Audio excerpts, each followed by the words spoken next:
বছর হয়েছে আমার বিয়ে হয়েছে, অনেক কষ্ট করে টাকাগুলো বুঝেছি। আপনার নাম কি? আমার নাম শিবলি সরকার।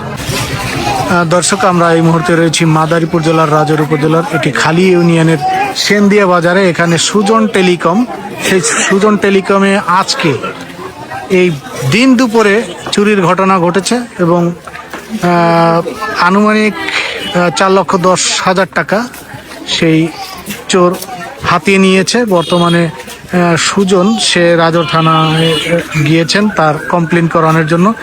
তো যে দৃশ্যটি আমরা দেখাবো যে ঠিক এই দোকান ঘরটির পিছন দিক দিয়ে কিন্তু এই চোর তারা কিন্তু প্রবেশ করেছে এবং প্রবেশ করে তারা কিন্তু এই নগদ অর্থ তারা কিন্তু হাতিয়ে নিয়েছে।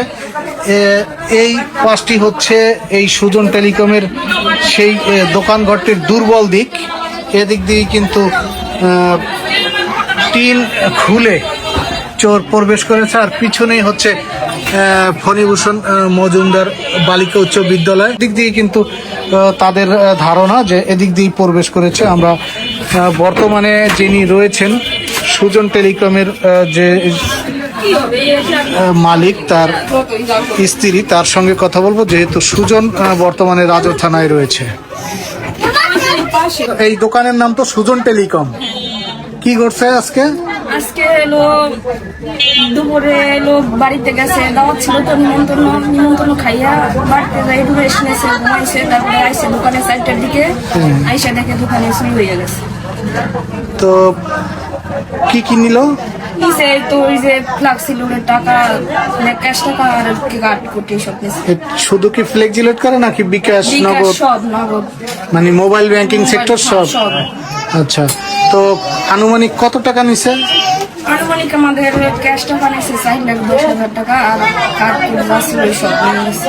আপনাদের সংসার চলে তো শুধু এই দোকানের উপরে সংসার চলে। আচ্ছা, অনেক কষ্ট করে এই টাকা, আমাদের 2 বছর হয়েছে আমার বিয়ে হয়েছে, অনেক কষ্ট করে এই টাকাগুলো বুঝেছি। আপনার নাম কি? আমার নাম শিবলি সরকার। স্বামীর নাম? সুজন। সুজন বারোই বাইন। তো সুজন দা এখন কোথায় আছে? সে এখন থানায় গেছে,